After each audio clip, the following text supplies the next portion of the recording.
अब हमें लूजी को ऑफिस में ही दिखाया जाता है, जहाँ पे एक असिस्टेंट एक प्रोजेक्ट पे साइन करवाने के लिए पहुंची हुई थी। वो तो यही कहती हैं कि अगले महीने हो सकता है कि लोंगचुआन ग्रुप उनके जिसके सीईओ बाईची है वो हमारी कंपनी में ही मूव कर जाए। इसे टेंशन हो रही होती है कि इधर क्या सब कुछ चल रहा है। वो फ़ौरन से ही अब कॉल मिलाता है अंकल को। अब अंकल तो यही कहने लगे थे कि जैसे कि वो हमारी कंपनी के शेयर्स बाय कर रही है, इससे तो साफ अंदाज़ा लग सकता है कि हमारी कंपनी जल्दी शट डाउन हो जाएगी। तो बेहतर यही नहीं है कि एक दफ़ा वो हमारी कंपनी में मूव कर जाए और हम उसके साथ कोऑपरेशन कर लें, तो यही बेहतर रहेगा, वरना के हमारे लिए ही नुकसानदेह हो सकता है। ये अब उनकी बात मान लेता है। अचानक ही इसे मैसेज मिल गया था लिन का, सो ये एक्सक्यूज़ करता हो फ़ौरन से घर पे पहुंचता है। यहाँ पर तो लिन के लिए एक अपार्टमेंट तक का अरेंज कर दिया था इसने। मिस्टर ली इन दोनों से मुलाकात करने के लिए आए थे। वो इन्हें एक चैरिटी इवेंट का बता रहे होते हैं कि वहाँ पे अगर हमने अपनी टी को प्रोमोट कर दिया तो इस तरह से देखना कि हमें कितना ज़्यादा प्रॉफिट मिल सकता है। अब ये तो फ़ौरन से एग्री करती है कि ठीक है, आप जैसा कह रहे हैं हम वैसे ही करेंगे। ये तो मिस्टर ली को तैयारी करने लगी थी कि आप इस चैरिटी इवेंट में चले जाना। ये हैरान हो के बस मिस्टर ली को ही देख रहा होता है कि ये कैसे लग रहा है। अब अचानक जैसे ये कहते हैं कि मुझे तो ये बिल्कुल भी अच्छा आइडिया नहीं लग रहा है, तो फ़ौरन से मिस्टर ली बोलने लगे थे कि हाँ ठीक है, मैंने सही, लेकिन तुम तो मेरी जगह पे जा सकते हो ना। अब जैसे ही वो कुछ अच्छी सी ड्रेसिंग करके आता है तो सारे ही उसे देखने लग गए थे कि हाँ अब लग रहे हो ना कि रिच मैन। अब तुम्हें हमारी टी को प्रमोट करने के लिए चैरिटी इवेंट में जाओगे। इधर ही इन अंकल साहब को ही दिखाया जाता है जो कि अपने बेटे को भी फोर्स कर रहे होते हैं कि आज का इवेंट बहुत ही इम्पोर्टेंट है और तुमने तो ज़रूर ही जाना। बाकी सबको भी पता चलना चाहिए कि ना सिर्फ लूजी बल्कि तुम्हारा भी कंपनी में काफ़ी ज़्यादा काम है एंड अपना नाम बनाओ। अब इसे भी मजबूरी में पापा को हाँ करनी ही पड़ गई थी। अब मेन मसला तो यही होता है कि टिकट्स कहाँ से लेके आए। उन्होंने ये काम अब लूजी के ज़िम्मे ही लगा दिया था और पूछ रहे होते हैं कि क्या बना, टिकट्स मिली कि नहीं मिली।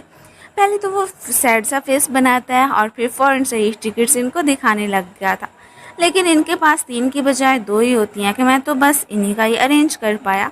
अब फ़ौरन से ही अंकल कह देते हैं कि नहीं नहीं, मेरा जाना ज़्यादा ज़रूरी तो नहीं है, बल्कि मेरी जगह पे आप दोनों ही चले जाना तो यही ज़्यादा बेहतर रहेगा। मैं तो अपने गांव ही चले जाऊंगा।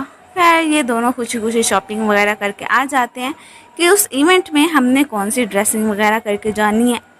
ये तो एक ड्रामा ही देखने बैठ गई थी और इसे भी साथ में दिखाती है कि हम जब इतने अच्छे इन्वायरमेंट में जाएंगे तो उनके साथ ड्रिंक वगैरह कैसे पीनी है, कैसे बातचीत करनी है, वो सारा कुछ तो हमें सीखना पड़ेगा, और वो भी सिर्फ एक ड्रामे के थ्रू ही।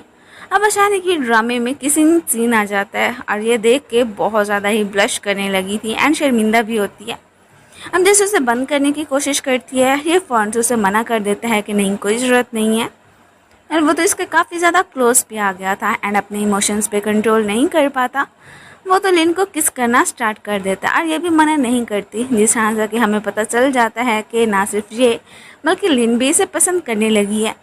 नेक्स्ट हमें रात को इन दोनों को उसी चैरिटी इवेंट में ही दिखाया जाता है। दोनों की एंट्री बहुत ही अच्छे तरीके से होती है।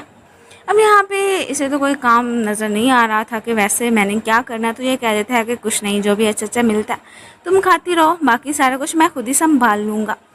अब जो भी इधर क्लाइंट्स वगैरह आए हुए होते हैं, ये इसी टी को प्रमोट करने लग गया था। अब सारे ही तो मिस्टर लुई जी को जानते होते हैं, तो वो इसका बात मान लेते हैं और ये दूर खड़ी देख देख के स्माइल कर रही होती है कि वैसे मैंने नहीं सोचा था कि ये इतने काम का भी बंदा निकलेगा। इधर ही हमें उस नमूने गुंडे को भी दिखाया जाता है जिसकी कि नज़रें लूजी पे ही थी कि आज तो मैं इसे पक्का सबक सिखा के रहूँगा।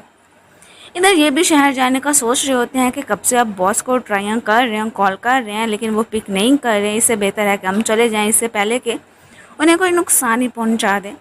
इस इवेंट का आगाज़ हो चुका था। अब फर्स्ट बिडिंग के लिए जिस चीज़ को लाया जाता है, अब ये गुंडा जो कि यहाँ पे मारने के लिए जा रहा था लूजी को, इससे वो टूट जाती है और ये देख के तो इधर सिक्योरिटी गार्ड्स ने उसे पकड़ लिया था कि इसने जानबूझ के किया, इसके बदले में उसे कुछ तो देना पड़ेगा। अब जैसे ही लूजी की उस गुंडे पे नज़र पड़ती है, ये सोचने लगा था कि इसे मैंने कहीं तो देखा है, कहाँ पे देखा है, बस वही मुझे याद नहीं आ रहा। अब वो तो यही कहने लगे थे कि अभी अभी जो नुकसान किया है तुमने, उसके बदले में तुम्हें पैसे तो देने ही पड़ेंगे, जो कि इस गुंडे के पास बिल्कुल नहीं होते हैं। वो इसके नंबर से कॉल मिलाते हैं और पहला नंबर ही निकलता है लुई का। वैसे कहते हैं कि कैसे तुम्हारे आदमी ने नुकसान कर दिया और उसकी भरपाई तो तुम्हें करनी पड़ेगी, और उस इवेंट का भी बता देते हैं कि तुम्हें यहाँ पे आना पड़ेगा। ये काफ़ी ज़्यादा गुस्सा करता है कि ये तो किसी काम का ही नहीं निकला।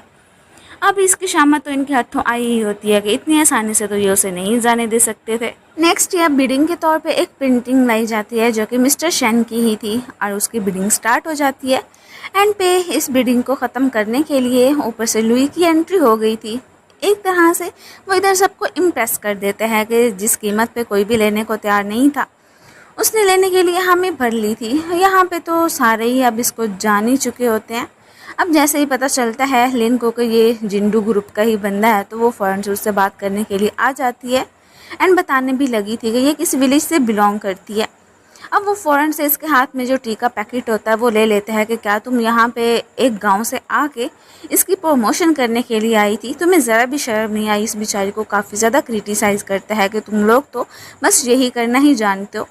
अब इससे पहले कि मज़ीद लिन के साथ बदतमीज़ी करता, ऊपर से एंट्री हो चुकी थी हमारे हीरो की भी। वो पता नहीं इसके कान में क्या कहते हैं। इसके बाद तो लुई के चेहरे की हवाएं ही उड़ जाती हैं। खैर फ़ौरन से ही खामोश हो गया था। खैर अब लुई तो लिन को लेता हुआ बाहर ही आ जाता है। ये उसे बताने की कोशिश करता है कि मैं जिंडू ग्रुप का CEO हूँ, लेकिन उससे पहले कि वो कोई और बात छेड़ देती है। एंड यहाँ पे फायरवर्क्स को ही देखने लगी थी, काफ़ी खुश दिख रही होती है, तो ये भी उसे देखने ही लगा था।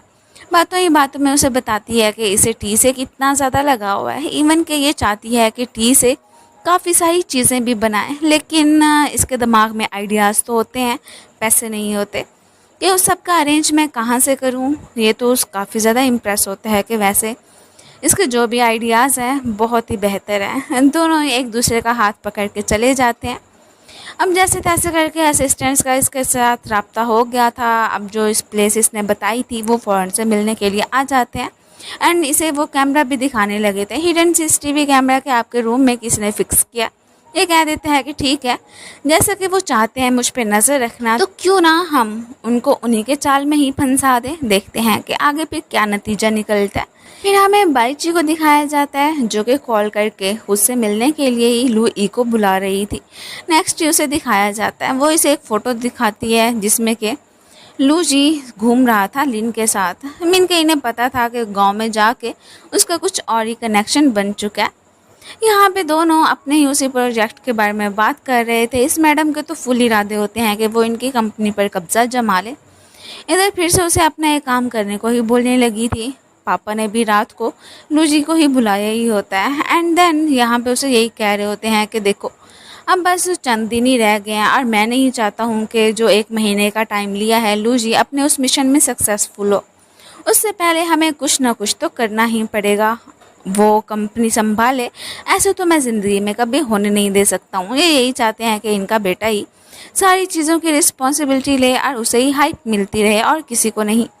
इधर बच्चों और लिन के साथ ही लूजी को दिखाया जाता है जो कि स्ट्रीट फूड खाने के लिए आए थे। पहले तो ये नखरे दिखाता है कि बिल्कुल भी अच्छा नहीं है, लेकिन जैसे ही टेस्ट करता है इसे बहुत ही मज़े का लगता है। इसने तो प्लान बना लिया था कि रात को मैं आप लोगों को मूवी दिखाने के लिए लेके जाऊंगा।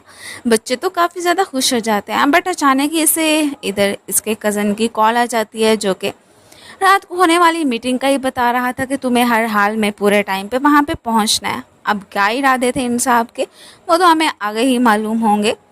अब ये सारी बातें तो लिन ने सुन ली थी। वो कह देती है कि नहीं, आप मीटिंग में जाओ, जब भी आपको टाइम मिलेगा तो आप हमारे साथ मूवी देखने के लिए आ जाना, अभी भी काफ़ी सारा टाइम पड़ा हुआ है। ये अब एक्सक्यूज़ करता वो वहाँ से चला जाता है। इधर ही अब हमें मीटिंग का सीन दिखाया जाता है। इसे तो जल्दी होती है कि बस जल्दी से ये सारा काम ख़त्म हो जाए एंड वो फ़ौरन से उन बच्चों के पास पहुँचे मूवी देखने के लिए। बट यहीं पे एक लड़की ने इसे रास्ते में ही रोक लिया था, खुद के साथ ड्रिंक करने को बोल रही होती है। यह हालांकि मना भी करता है कि मैंने ड्राइविंग करनी है, लेकिन ना, वो मैडम कहाँ पीछे हटने वाली थी। अब उसके बार बार कहने पर उसे जान छुड़ाने के लिए इसे वो ड्रिंक करनी ही पड़ गई थी। बट अचानक इसका सर घूमने लग जाता है। इधर ही बच्चे काफ़ी ज़्यादा वेट करते हैं कि अभी तक अंकल लूजी आई ही नहीं है। खैर ये तो अब मूवी देखने के लिए चले ही गए थे।